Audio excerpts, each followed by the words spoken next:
자, 오늘 무뎌지지 않는 믿음이라는 제목입니다. 무뎌지지 않는 믿음. 이 요한복음 4장 크게 두 부분으로 나눠져 있죠. 첫 번째 부분은 지난 시간 살펴봤던 예수님께서 사마리아 지역에 들어가셔서 우물가의 여인을 만난 그 장면 우리가 지난주 살펴봤지만요. 그 부분이 첫 번째 부분이고요. 오늘 43절부터 45절 단 3절만 읽었지만 사실 마지막 그 두 번째 파트는 54절까지 끝까지가 이 마지막 그 두 번째 부분으로 볼 수가 있습니다. 여러분 성경책 보시면요, 43절부터 54절까지 그 이야기와 같이 병행을 이루는 그 사건이 거기 보시면 마태복음 8장, 누가복음 7장으로 나와 있죠. 자, 그런데 이 마태복음 8장과 누가복음 7장 이야기와 오늘 본문 이 4장 그 마지막 부분의 이야기, 이게 사실은 엄연히 다른 이야기입니다. 다른 이야기. 예수께서 병자를 고쳐주실 때 직접 병자를 찾아가지 않으시고 그냥 말씀으로 고쳐주시는 그 행위는 똑같습니다. 그런데 고침받는 대상이 다릅니다. 대상이 달라요. 그래서 다른 이야기인데 주제가 같습니다. 말씀드린 것처럼 예수님의 그 병자를 고치시는 신령한 능력, 이 주제가 똑같기 때문에 아마 엄연히 다른 이야기임에도 불구하고 같은 병행되는 그런 이야기로 이렇게 배치하지 않았나 생각할 수가 있는데요. 자, 이 이야기는 결국 오늘 끝까지 읽어보시면 아시겠지만 나음 받은 그 아이의 가족들이 전부 다 예수 믿는 해피엔딩으로 끝나게 됩니다.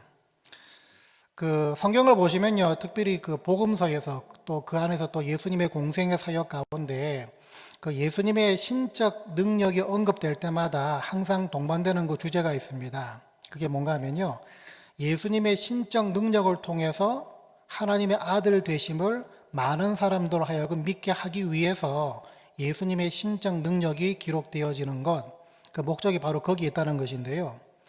자, 오늘 그 목적은 그 목적대로 놔두고요, 좀 다른 걸 한번 살펴보면 좋겠다 생각이 듭니다.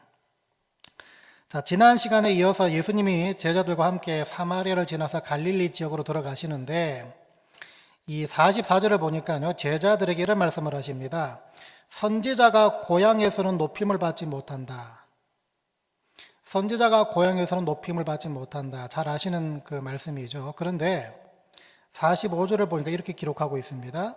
갈릴리에 이르심에 갈릴리인들이 그를 영접하니 이는 자기들도 명절에 갔다가 예수께서 명절 중 예루살렘에서 하신 모든 일을 보았음이더라. 이렇게 말하고 있습니다. 이 갈릴리는 크게 봤을 때요, 이 나사렛, 그러니까 예수께서 성장하신 지역, 그 나사렛을 품고 있는 넓은 지역입니다. 그러니까 우리나라 말로 말하면 경상북도가 갈릴리라면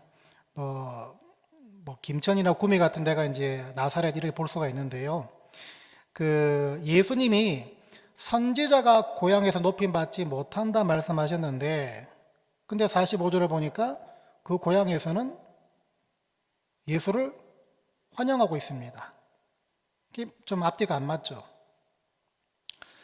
자, 이게 왜 그런가 하면요, 먼저 예수께서 하신 이 말씀을 여기서 한번 하셨는데 사실은 한 번만 하신 게 아니었습니다. 선지자가 고향에서 높임 받지 못한다. 이게 여기서 말씀하신 게 여기만 하신 게 아니라 마가복음 6장 1절부터 6절까지 한번 같이 보도록 하겠습니다. 마가복음 6장 1절부터 6절까지 한번 다 같이 읽도록 하겠습니다. 시작. 예수께서 거기를 떠나사 고향으로 가시니 제자들도 따르니라. 안식일이 되어 회당에서 가르치시니 많은 사람이 듣고 놀라 이르되 이 사람이 어디서 이런 것을 얻었느냐?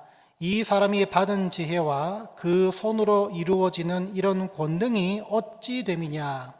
이 사람이 마리아의 아들 목수가 아니냐? 야고보와 요셉과 유다와 시몬의 형제가 아니냐? 그 누이들이 우리와 함께 여기 있지 아니하냐 하고 예수를 배척한지라. 예수께서 그들에게 이르시되 선지자가 자기 고향과 자기 친척과 자기 집 외에서는 존경을 받지 못함이 없느니라 하시며 거기서는 아무 권능도 행하실 수 없어 다만 소수의 병자에게 안수하여 고치실 뿐이었고 그들이 믿지 않음을 이상히 여기셨더라. 자, 그러고서요, 제가 요한복음 7장 3절부터 5절까지 읽어드리겠습니다. 그 형제들이 예수께 이르되 당신이 행하는 일을 제자들도 보게 여기를 떠나 유대로 가소서.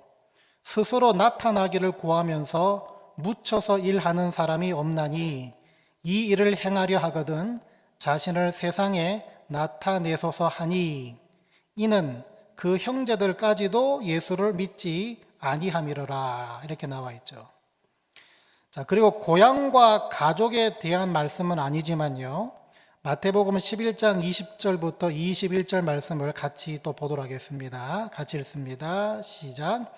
예수께서 권능을 가장 많이 행하신 고울들이 회개하지 아니하므로 그때에 책망하시되 화 있을진저 고라시나 화 있을진저 벳세다야 너희에게 행한 모든 권능을 두로와 시돈에서 행하였더라면 그들이 벌써 베옷을 입고 제에 앉아 회개하였으리라.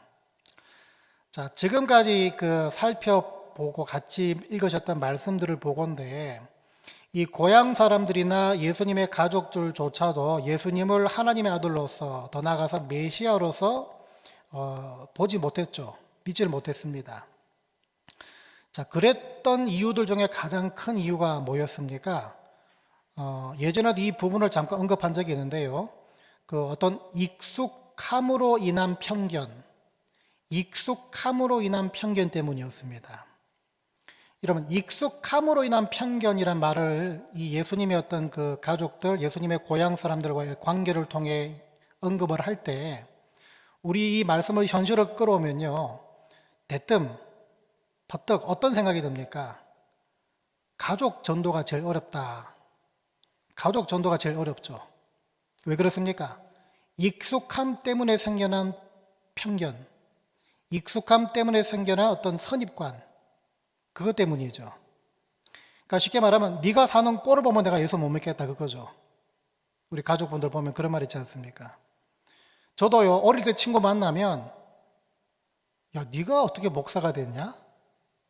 이런 말 들을까 저희 교회에 제가 아는 어린 친구들을 만나면 참 올까봐 좀 겁이 납니다. 전부 다 하나님의 은혜로 부름받고 새로운 삶을 살고 있다고 말하지만 옛날부터 나를 잘 아는, 내게 정말 익숙하고 내가 편한 사람, 그런 분들을 복음으로 초대해서 설득하기가 참 쉽지가 않습니다. 자, 근데 오늘은요, 저와 여러분들이 바로 예수의 가족들 혹은 예수의 고향 사람들이 돼 보셔야 합니다. 이 사람들은요, 예수님을 너무나도 잘 알고 있었고요, 또 예수께 너무나도 익숙해 있던 사람들이었습니다. 자, 그런데 말씀드렸다시피 그러다 보니까 그 익숙함 때문에 예수를 메시아로 보지를 못합니다. 그 익숙함 때문에 생겨난 편견과 선입관 때문이고, 그 편견과 선입관이 결국에는 예수를 하나님의 아들로 보지 못하게 만들었다는 것입니다. 그래서 예수께서 말씀하셨죠. 선지자가 고향에서는 높임받지 못한다, 존경받지 못한다. 그러니까 익숙함으로 생겨난 어떤 편견이 메시아로 볼 수 있는 그 영안을 가리었다라고 볼 수가 있다는 것이죠. 예전 설교 때요, 여러분 기억나신지 모르겠습니다. 저와 여러분의 신앙생활이 절대로 무뎌지거나 절대로 익숙해져서는 안 되고 늘 새롭고 늘 깨어 있어야 된다 말씀드린 적이 있습니다. 왜 그런가 하면요, 여러분, 익숙하고 무뎌지다 보면 편해지죠. 편해지다 보면요, 내가 규정한 편견, 내가 규정한 선입관이 생기기 때문입니다. 그게 심하면 예수에 대한 고정관념이 생겨나기 때문입니다. 익숙해지고 무뎌지고 편해지면 그렇게 됩니다. 여러분, 그래서 하나님께서는 그 익숙함과 그 편함과 그 무뎌짐을 거둬주시기 위해서 종종 어떤 방법을 쓰시는가 하면요, 그 개인에게, 그 가정에게, 아니면 그 교회에다가 이런저런 어려움을 종종 주실 때가 있습니다. 그래서 여러분 잘 생각해 보세요. 내가 익숙해져 있고 내가 무뎌져 있고 내가 스스로 만든 편견과 예수에 대한 고정관념에 사로잡혀 있다 보면은 그때 어려움을 만나죠. 그러면 팟또 무슨 생각이 듭니까? 하나님이 이러실 분이 아닌데 하나님은 왜 이러시지? 근데 그 순간이 뭡니까? 그 탄식이 뭡니까? 내 고정관념, 내 편견, 내 무뎌짐이 깨어지고 있다는 말이겠죠. 하나님이 이러실 분이 아니신데 다른 모습의 하나님을 또 가르쳐 주신다는 것입니다. 여러분, 편견과 어떤 익숙함과 무뎌짐, 이거 참 우리가 경계해야 됩니다. 경계해야 됩니다. 그때마다 주시는 어떤 어려움들, 그때마다 다시 깨어나게 만드는 어떤 사건들, 이걸 통해서 우리 하나님께서는 우리를 늘 긴장하게 만드시고 경각심을 품게 하시고 또 깨어있게 만드시는 분이십니다. 여러분, 다윗의 인생 가운데 가장 흑역사라고 볼 수 있는 사건이 뭐였습니까? 여러분 잘 아시는 그 밧세바와의 간음 사건이었죠. 그 밧세바와의 간음 사건을 소개하는 그 사무엘하 11장 보시면요, 그 사무엘하 11장 말씀이 이렇게 시작합니다. 제가 읽어드리겠습니다. 그 해가 돌아와 왕들이 출전할 때가 되매. 이 말이 뭔가 하면요, 예전에 책을 보니까 이 구절을 해석해 놓은 글을 보니까요, 그때 중동 지역에는 그 건기 우기가 있지 않습니까? 그러니까 비가 오는 그 기간 동안은 전쟁을 하지 않았다고 합니다. 이제 비가 그치고 이제 건기가 시작되면 그때는 이제 모든 나라들이 그 준비해 왔던 그 전쟁을 하기 시작하는데, 이 말입니다.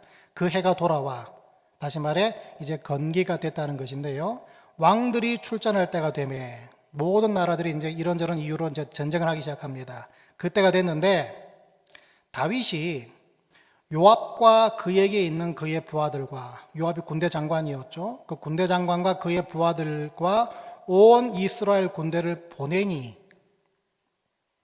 무슨 말입니까? 다윗은 전쟁에 참전하지 않았다는 것이죠.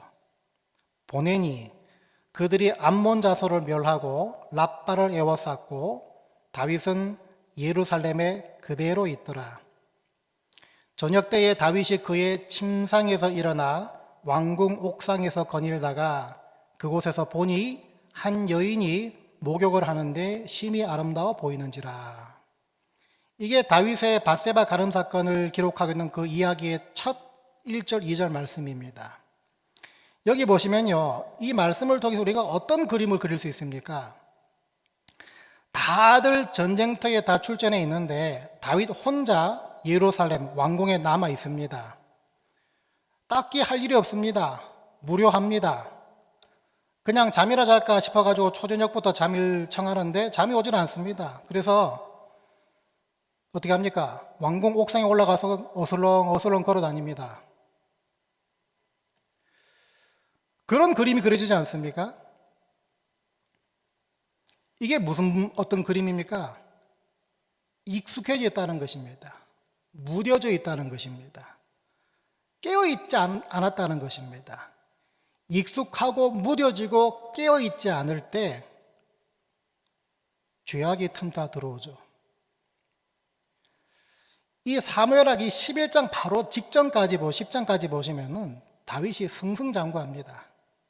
뭐 거칠 것 없습니다. 나라가 평안해집니다.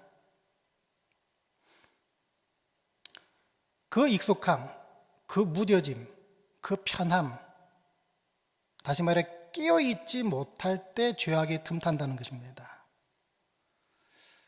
여러분, 저와 여러분은 예수가 익숙해지거나 믿음이 무뎌지거나 혹은 신앙생활의 목적이 편함이 돼서는 안 됩니다. 왜 그렇습니까? 긴장할 때 혹은 처음 같을 때 아니면 어색할 때 우리는 깨어있게 되기 때문입니다. 우리가 예배 드릴 때 예배 순서나 이 교회나 이 교회에 속한 모든 교인들한테 익숙해지지 마시기 바랍니다.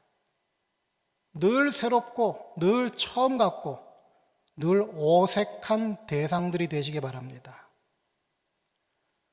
교인들을 볼 때마다 처음 나오는 사람처럼, 세교인처럼 돼 보시기 바랍니다. 거기에서만 느껴질 수 있는 무게감을 찾아보시기 바랍니다. 여러분, 어느 교회 처음 가거나 어느 교인 처음 만날 때 어떻습니까? 편하지 않죠. 어색하죠. 때론 좀 이렇게 무겁죠. 근데 그래야 된다는 것입니다. 그러지 않을 때 제가 예전에 뭐라고 말씀드렸습니까? 그러지 않다 보면은 그 사람은 어떻게 됩니까? 단순히 그냥 기술자로 전락한다 말씀드렸죠. 깨어있지 않고 무뎌질 때는 예배 드리더라도 예배 기술자로 전락하고, 찬양 드리더라도 찬양 기술자로 전락하고, 기도하더라도 무뎌지면요 그냥 기도 기술자로만 전락한다는 것입니다. 이게 바로 여러분 교회 생활 오래 한 사람들, 신앙의 연륜이 깊은 사람들, 오래된 사람들, 이 사람들이 빠지기 쉬운 오류입니다. 빠지기 쉬운 오류예요. 편하고 익숙한 것이 믿음 좋은 것으로 둔갑되어지는, 우리가 빠지기 쉬운 오류라는 것입니다. 오히려 여러분 어색할 정도로 항상 새롭게 보이는 은혜를 구하시기 바랍니다. 익숙한 게 믿음이 아니라 늘 새롭게 깨어있는 것이 믿음이기 때문이고, 그 믿음을 가질 때만이 깨어있게 되기 때문입니다. 저도 그렇고 여러분도 그렇고요. 여러분도 저한테 익숙해지지 마시고요. 저도 여러분 볼 때마다 아이고 새로 오셨습니까? 이렇게 말할 정도로 늘 새로운 관계로 보셔야 될 줄 믿습니다. 그래야 다 된 줄로 생각하지 않을 수 있기 때문입니다. 여러분이 예수 처음 믿었을 때, 여러분들이 은혜를 처음 받으셨을 때, 여러분들이 세례를 처음 받으셨을 때, 여러분들이 교회를 처음 오셨을 때, 여러분들이 직분을 처음 받으셨을 때를 기억해 내시기 바랍니다. 그 기억을 늘 소환하시기 바랍니다. 그럴 때에 해오던 대로가 아니라 늘 그때 주시는 은혜를 구하고 경험하는 분들이 다 되실 줄 믿습니다. 이런 식으로 여러분, 이런 식으로 무뎌짐을 경계하는 분들 다 되시기를 주의 이름으로 부탁을 드립니다. 자, 마지막 의문이 여전히 하나 남아있죠. 오늘 읽으신 45절에서 갈릴리 사람들, 다시 말해 고향 사람들이 예수를 영접했다라고 말하고 있습니다. 가까운 사람일수록 심지어 예수의 가족들조차도 예수를 편견과 선입관으로 대했는데 왜 고향 사람들은 예수를 영접했다라고 말하고 있는가 보시면은, 여기 보시면 단순히 단순하게 그 해답을 얻을 수가 있는데요. 여기 영접했다는 말이요, 그 영어 성경 보시면 뭐라 나와 있습니까? 단순히 예수를 반겼다는 말이죠. 반겼다. 그러니까 영접했다는 말이요, 예수를 나의 구주로 내 마음으로 초청해서 영접했다 이 말이 아니라 그냥 예수를 환영했다, 그 뜻입니다. 그런데 그렇게 환영했던 이유가 뭔가 보니까 아까 뭐라 그랬습니까? 이는 왜냐하면 자기들도 명절에 갔다가, 얼마 전에 6월절이었죠. 그 명절에 예루살렘에 갔다가 예수께서 명절 중 예루살렘에서 하신 모든 일을 보았음이로라. 우리가 지지난주 전까지 수예배 때 뭐라고 우리가 다 봤습니까? 그 예루살렘 성에서 뒤집어 엎기도 하고 병자 고치시고 이런 거 다 보지 않았습니까? 그 기간 동안 예수께서 행하셨던 여러 이적들을 지금 이 갈릴리에 있던 사람들조차도 다 봤었다는 것입니다. 자, 그러니까 여기서 말하고 있는 이들의 환영, 이들의 영접은 어떤 차원이었습니까? 단순히 신비하고 초자연적인 일을 행했던 사람을 향한 어떤 호기심, 아니면 어떤 그런 일을 행한 사람을 향한 어떤 그 우러러봄, 그냥 그 차원이었다는 것입니다. 예수를 나의 구주로 초청하고 영접하는 그 차원이 아니었다는 것이겠죠. 그래서 여러분 잘 보세요. 이 사람들을 예수께서 어떻게 정확하게 꼬집으시나 보니까, 오늘 읽지 않았지만 48절을 보니까요, 너희는 표적과 기사를 보지 못하면 도무지 믿지 아니하리라. 너희는 표적과 기사를 보지 못하면 도무지 믿지 아니하리라.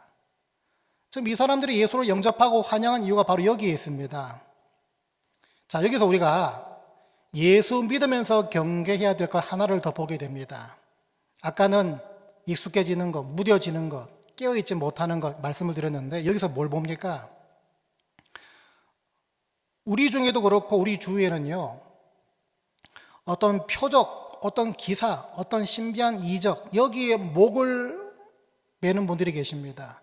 어떤 초자연적이고 어떤 신비적인 이적을 경험해야 예수 믿는 분들이 계실 수가 있습니다. 그걸 자꾸 이렇게 경험해야 근근히 예수 믿는 분들이 계실 수 있습니다. 어떤 경우는요, 하나님께서 내 기도에 내가 바라는 방법대로 정확하게 응답을 해 주셔야, 그렇게 응답해 주셔야, 하나님은 살아계셔 라고 인정하는 분들이 계실 수 있습니다.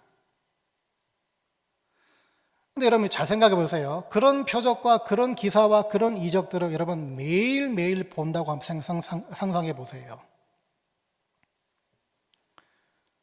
아무리 신비하고 아무리 초자연적인 이적이라 하더라도 그걸 매일매일 보게 되면 어느 순간부터는 특별하게 보이지 않게 됩니다.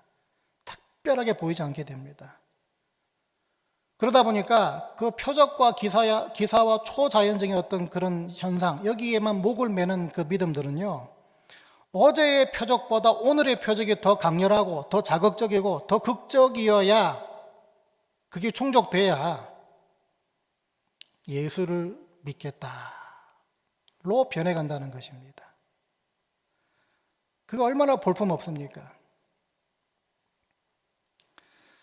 지난 그 부활주일 그 연합 새벽 예배 때요, 그 타교회 교인들, 타교회 목사님들이 많이 오시지 않았습니까?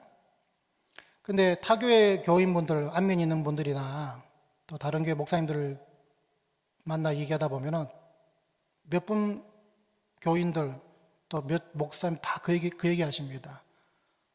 아이고, 여기 본당이 왜 이렇게 좋아졌습니까? 의자도 바뀌었고, 앞에 저것도 바뀌었고, 또 저기 식사하러 가서 친교실, 저희 교회 처음 오신 목사님 같은 경우는 친교실 왜 이렇게 좋습니까? 다 그런 얘기를 하셨는데, 근데 여러분 어떻습니까? 이 앞에 강당 구조가 바뀐 게 지금 한 넉 달 돼가죠? 지금 들어올 때마다 막 감격하십니까? 저 친교실 들어가실 때마다 막 감격해서 눈물 흘리십니까? 그러면 비정상이죠. 그럼 병원 가셔야 되죠, 그러면. 그렇지 않습니다.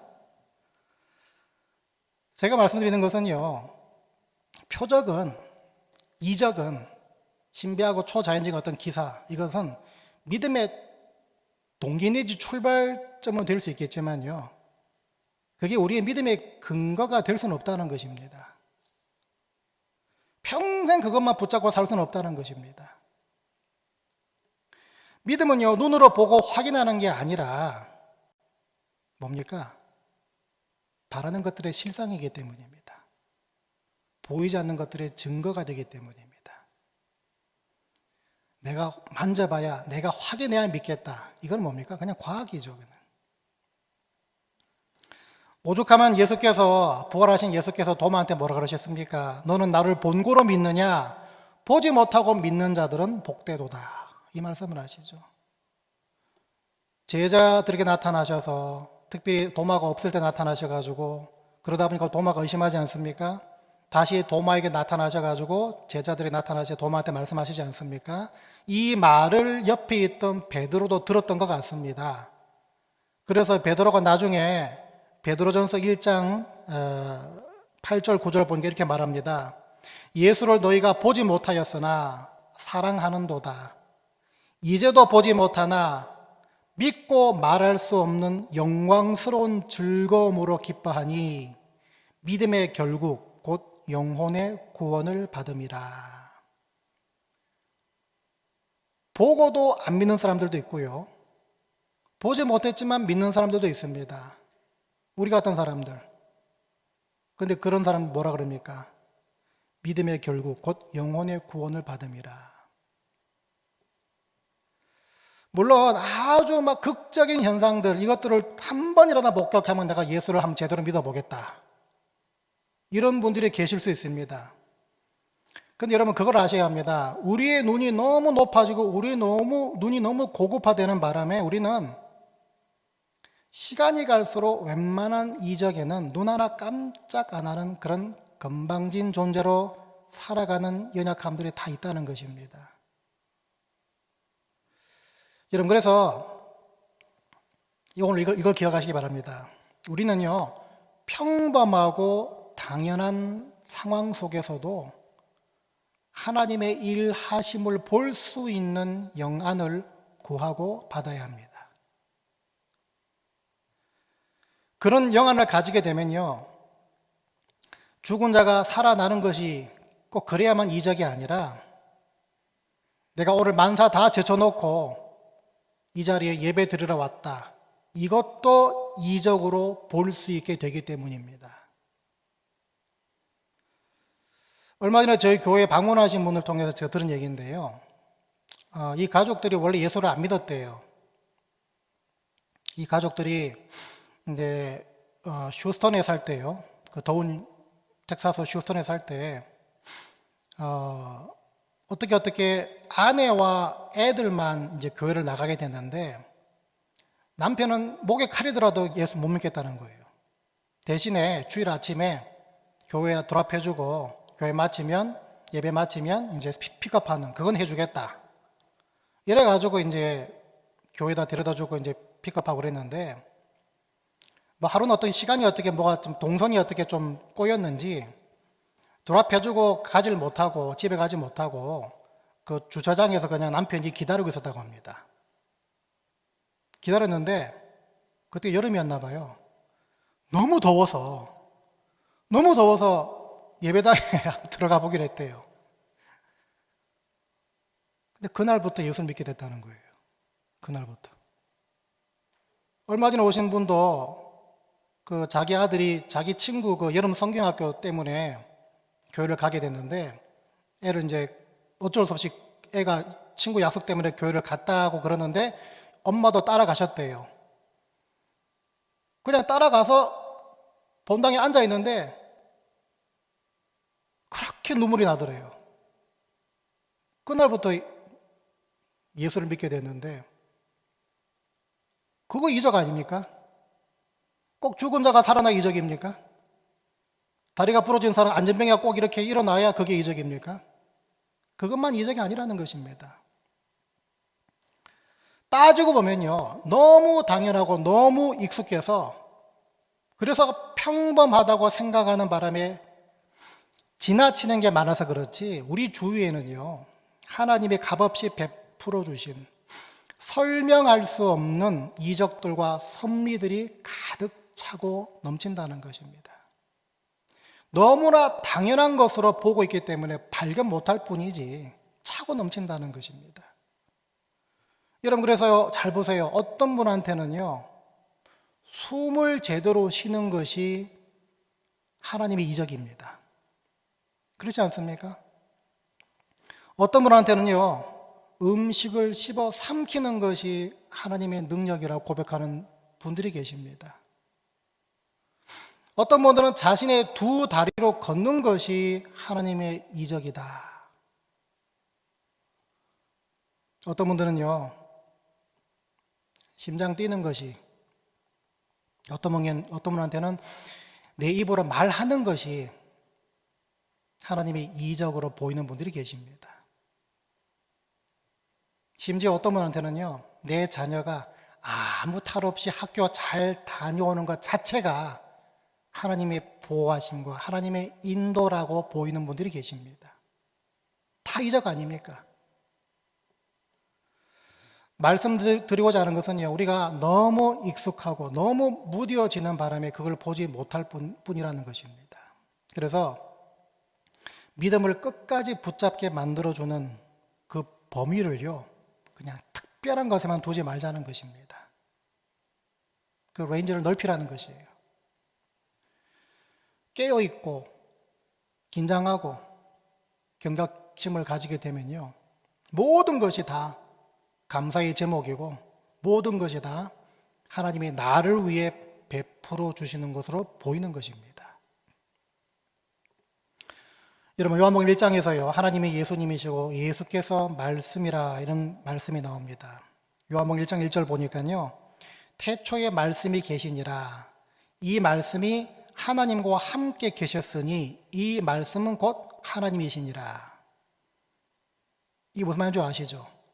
사도 요한이 1장 1절부터요 예수를 소개하려고 하는데 예수는 그리스도시다, 예수는 하나님의 아들이다 이렇게 말하지 않고요 태초에 말씀이 계시니라 예수를 말씀으로 소개하고 있습니다.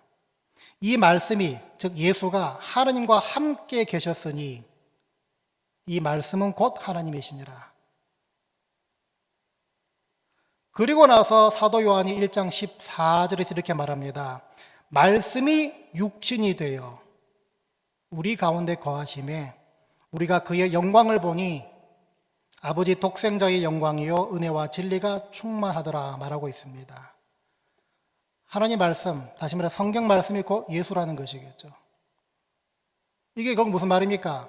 저와 여러분들은요 매주 말씀을 통해서 예수를 만나고 있다는 것입니다. 저와 여러분들은 매주 예수께서 말씀을 통해 찾아오신다는 것입니다. 그거 이적 아닙니까? 이게 이적이 아니면 무엇이 이적이겠습니까?